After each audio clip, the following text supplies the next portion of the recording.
state of emergency has been declared throughout West Africa.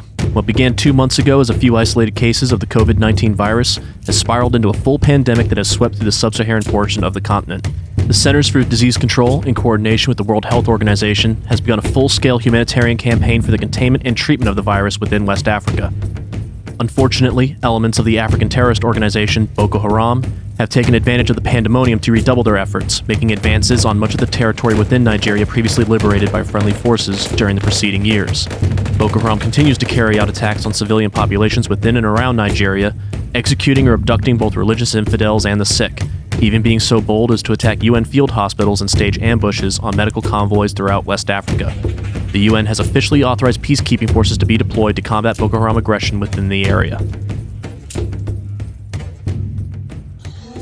That's where Operation Arid Saber began back in March of 2020, kicking off a nearly 2-month, 2 missions per week campaign for TCG's 75th Ranger Regiment, up to 4 missions per week roughly halfway through when 1st and 2nd platoons started splitting their missions up. Missions spanned multiple maps across Nigeria and ranged across everything from patrol missions to raids, defending VIPs, drug interdictions, IED clearance, to full-on assaults, and everything in between. While the first few weeks went well, with multiple successful raids on insurgent camps and supply depots, things got difficult during the middle of the campaign.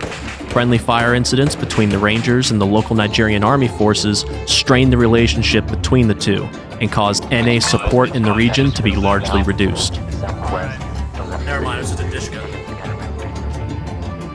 Additionally, local news and propaganda started releasing footage of Rangers damaging and destroying civilian structures, as well as civilians killed by American forces.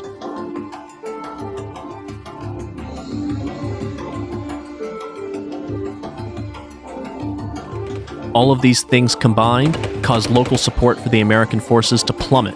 Insurgent numbers and strikes against American and government forces increased accordingly.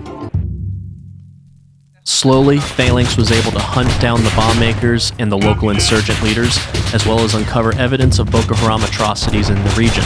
Additionally, local warlords and drug lords became targets as they began to traffic arms and support to insurgent forces and engaged in direct action against the Americans and the local government, as well as civilians in the area.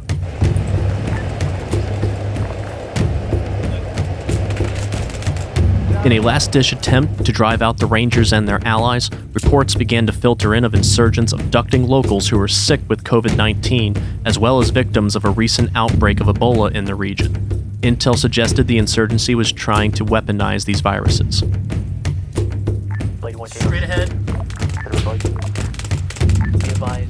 Phalanx began hunting down the HVT responsible for the bioweapons development and securing their chemical and biological weapons stashes. Simultaneously, they began clearing out the last remaining concentrations of insurgent activity in the region, capping off with a final raid that captured the HVT and cleared out several enemy camps.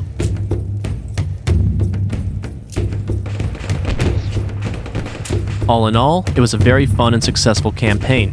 It was one of TCG's longest continuous operations and brought in a fair number of new faces to the unit, myself included.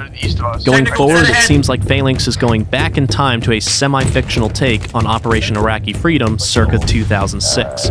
You can find out more about it at www.tcgaming.net. Until then, this has been Annuncia with TCG's 75th Ranger Regiment.